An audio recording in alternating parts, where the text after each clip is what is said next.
If you grew up in Manitoba, you'll remember a time when the forests were more abundant and the fish more plentiful. You'll remember clean water that farmers used for crops, livelihoods and legacies that were tied to the land. Today, many areas of Manitoba are under threat. We need to act. Conservation isn't about shutting down industry or taking land away from communities. It's about balancing the need for clean water and fresh air with the industrial projects that allow our communities to thrive. Without that balance, our children might not grow up with the same fond memories of Manitoba's natural spaces that we have.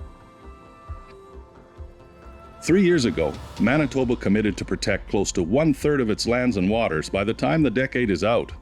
It's an ambitious and necessary goal, backed by science and supported by Manitobans. It's been 3 years, yet that commitment to our future remains unfulfilled. The Manitoba government continues to reference its climate and nature commitments, but it hasn't provided the funding or plan needed to fully deliver on them. At the same time, we recognize that steps are being taken to protect our province for future generations. The nature we grew up with is at serious risk. As new projects in energy and infrastructure move forward, our province needs a plan that builds alongside these projects. We all need to work together. Indigenous people bring generations of knowledge managing the land, and Indigenous leadership is key to this work.